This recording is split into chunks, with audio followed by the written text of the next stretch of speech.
Hi, this is Pam from Nashua Sewing Vac, and I just want to talk to you about how I use an endless hoop for embroidery. I very seldom do anything endless, but I use it a lot when I'm working on putting embroidery on napkin corners or blanket corners. I find it is extremely helpful. I make myself a couple of templates so I can have one napkin ready to go as soon as I finish the other napkin. So I want to show you what that looks like and how I go about creating that template for embroidery. So I'm going to move the camera here over, and I will show you. This is what it looks like when I have a hoop. So my napkin's all ready to go. This is the center, and I've got my spacing and everything and what I want. And my template, you notice this is gray. This is not stabilizer. This is a template. And that's what we're going to learn how to create. I'm going to unhoop this so I can show you the template without the fabric on it. And it looks like that. So again, it keeps me from having to use so much stabilizer because I only have stabilizer in the area where I'm going to embroider, okay? My napkin for preparation, what I do is I just grab it in the corner and I put the edges together and I press it to make a line. Then what I figure out is how far up the center of my design is going to be. And I did this on my software, and you'll have to excuse the coughing. Sorry, I have a cold.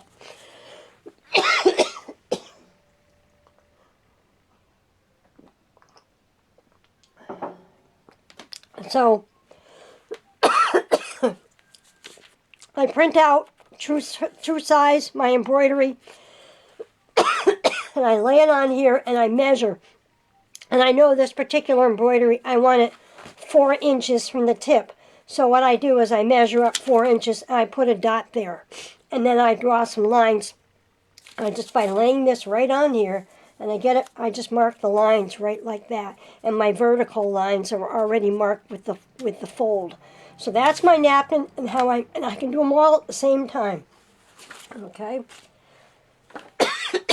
Now how do I create this? So I have one created just so you can see what it looks like. When I go to create this, I take a piece, and this is cardstock. It's a little heavier cardstock. And I put it in here, and I basically slide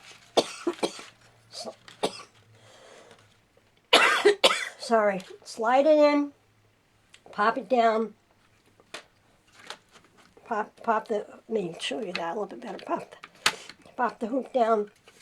And what I've done here is I actually, this is going to be a better one than the last one I made. I'm going to push this right up to that edge right there, and it butts right against that edge. And I'm going to take a pencil and I'm going to trace around the outside, pretty much like this. And I think I'll just leave that the way it is. I'm going to make marks right here, and you can, let me zoom in a little bit, you can see maybe. Zoom in. On the hoop itself are centering marks. Let me get this over just a little bit better. Are centering marks. You can see one here. You can see one right over here. I'll make a mark there. I'll make a mark here. Right over here. Like this. And then, I know that when you're seeing this on the camera, it doesn't look lined up, but from my angle, when I'm looking, it is lined up. And I'll come down here, and you can't really see this one, but it's right here, and I'll make a mark like that, okay? So I've kind of marked my placement lines, so to speak, and I've marked the outside of this, and then what I'll do is zoom back out again. And I'm going to take this off and pull it out like this. This is going to be the top or the edge. I might even call this inside edge. Okay. And then what I do is with an old rotary cutting blade, I just lay this right on that line, cut this,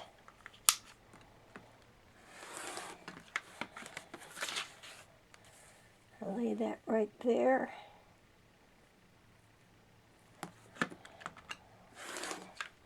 I'm going to leave that edge. So this will be a little bit bigger than the last one, but I think it'll be a little easier to place. And I'm going to put this right here like this.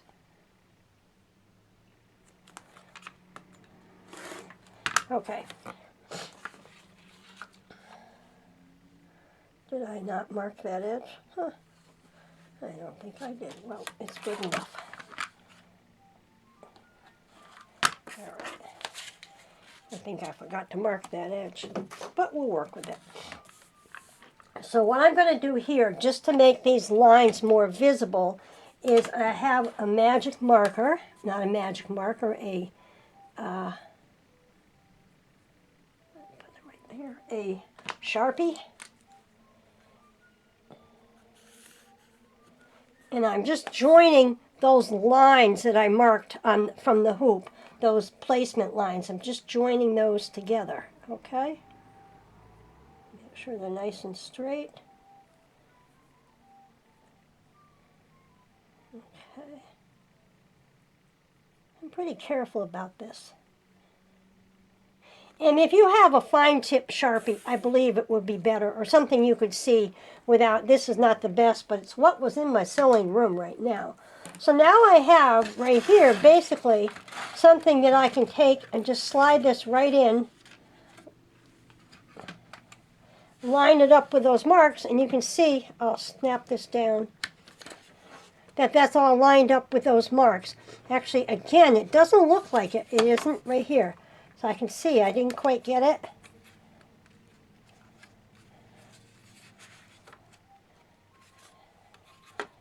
There it is. And you can see it's lined up with those marks. So that's step one of my template. Maybe it's step 2 or 3. I don't know. I didn't count them. So now I created this letter in my software. And I made sure in my software that I had it calibrated, so when I print it, I'm printing it at 100%. It is the true size of the letter. So that's a critical point. You have to remember to go into your software and calibrate your computer to the size so it prints out properly. And this is my letter I want to do. And I'm going to come right here. And you notice I have those lines on my printing. I'm matching up the same lines. And what this is going to do is give me the size of my window that I have to cut out. So again, I'm going to make those little, I'm just making little corner marks here. Like this. I'm trying to do it so you can see it. Okay, here's the fun. I'm going to try this right-handed. That's interesting. Okay, wow, that's not pretty. All right, once I have that, what I can do, again, is come in here and just draw that box. And again, a finer tip marker would certainly be in order here. And if one wasn't so lazy, one might go down and get one. By the way, if you hear music playing in the background, I don't know if you'll hear it or not. It's just my husband. It's time to practice. He practices every day, so...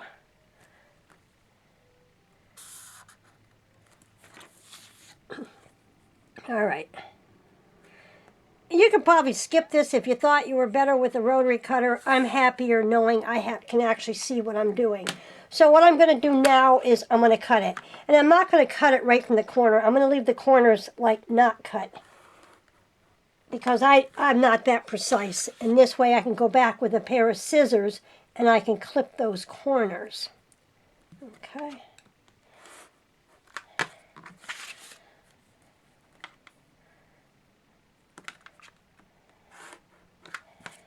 So I don't know, when I have a rotary cutter and it stopped, my rotary cutter is no good for fabric anymore, I do save them and I mark them as used for paper, and I will use these for paper then.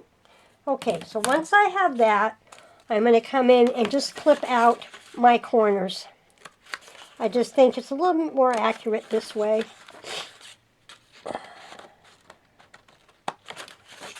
And I apologize for the stuffiness and everything.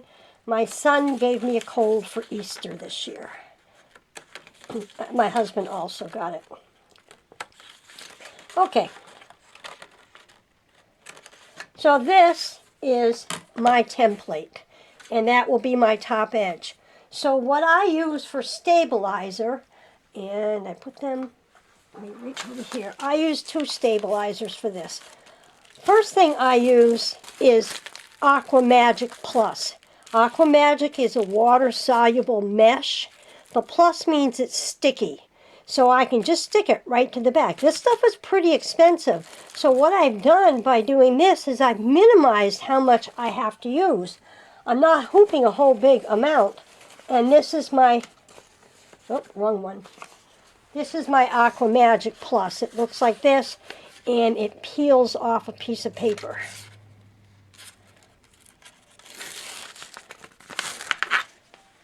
And this shiny side, that's the sticky side. So I'm going to lay it down, shiny side up, and I'm going to take this and just stick it over that, okay? It doesn't matter how well it's centered on the back because all your embroidery is happening right here.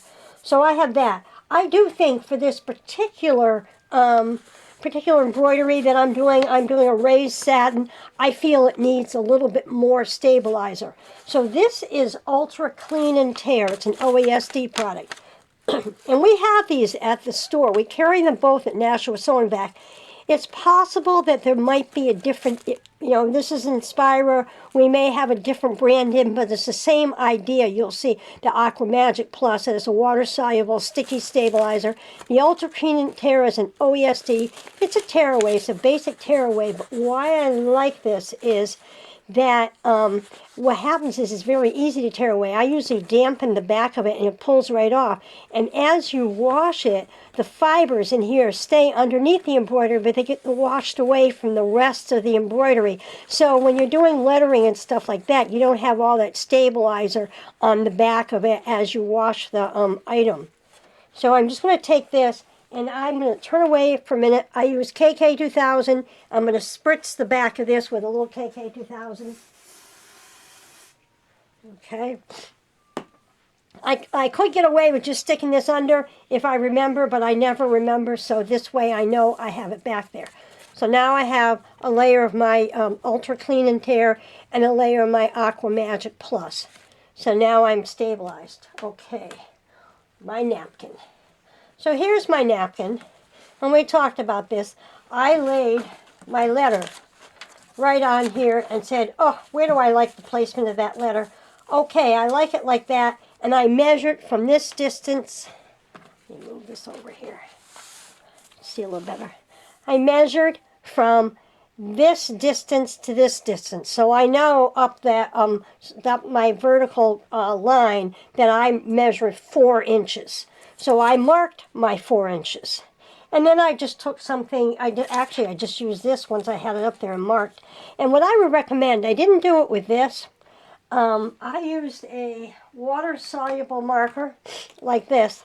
Sometimes what I'll do is, if you have a buttonhole cutter, it always comes with a little awl for cutting holes. I'll actually cut a hole right in the middle of that so I can just put a dot of this and give you that look right, the dot, if you can see it. Let me zoom in a little bit. Zoom in. The dot right there, so that gives you a little hole right there to put the dot. Or sometimes you can do what I did, you just hold it and it bleeds through and gives you a dot. Either way, okay? So once I have that, and I already know it's lined up and 4 inches away, then I can go ahead and make marks on the side just so I have it to get myself oriented. So, and I know it's going to fit in the window, so that's what it looks like.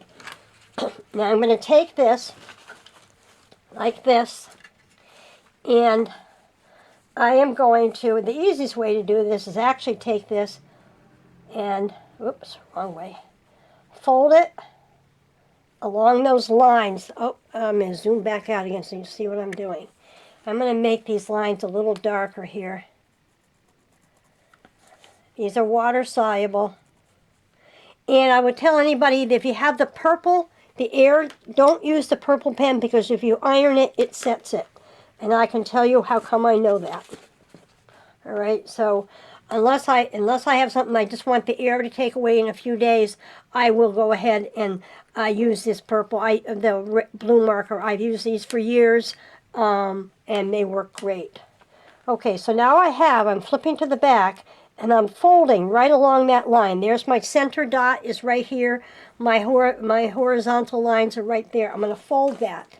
And what I'm going to do is to take my napkin, and I'm going to line it up. So I'm lining my fold of my napkin on my horizontal lines, and I'm bringing this down to meet my vertical lines, and I can see it's off just a bit. If you really are having trouble seeing that, the other thing you can do is, and I did put a pencil here somewhere, right here. You can take, if it makes it any easier for you, and you can actually draw right there. And it doesn't have to be that dark. I'm just making it for video purposes. Okay.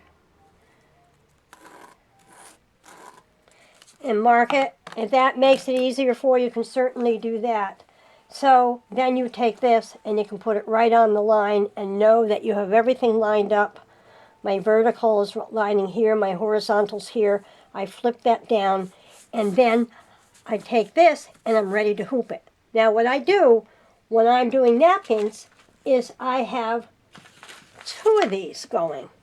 So now, while this one's embroidering, I'm getting the next napkin, I'll put new stabilizer on it, and I'm getting the next napkin ready to go, so I can just boom, boom, boom, boom, boom, do this out like quickly, get it done quickly, because I have a dozen of these I have to get done. And so here I'm going to take this, and which way did I do it? Yep, that way. And I did it backwards. Okay. Hold it. I hooked it backwards. There we go. We want the point to be going this way on the, let me pull that up. I want the point to be going out to the back side of this. It's much easier to hoop. You don't want to have all this fabric in here to hoop it, so I just hooped it upside down. But we'll just fix it. Won't be the first, it won't be the last time I make that mistake. And I'll just flip that over, because I have all my marks. Flip that over like that, redo it, pull that in. That's going to work much better. Now I'm going to take this, I'm going to slide it in. And remember, I made this edge, this gray edge, so it butts right up against here. And I'm going to line up, put it right up against there. I'm lining up this mark with my vertical mark. And I'm going to take this and smooth it out. And smooth it out. I'm double checking that my vertical mark also matches right here. I think I'm going to try to zoom in a little bit so you can really see that better. Someday I'll learn how to zoom. So my vertical mark is matching here and here, and my horizontal marks are matching here. So now I know I have this ready to go, and I just take this and pop it in. I'll zoom back out again. Pop it in my embroidery machine, and my letter will point, and you'll have this set up already, point in my way. And then with my Viking, I can use precise positioning, or my Viking or my Fa, to actually get the center all lined up.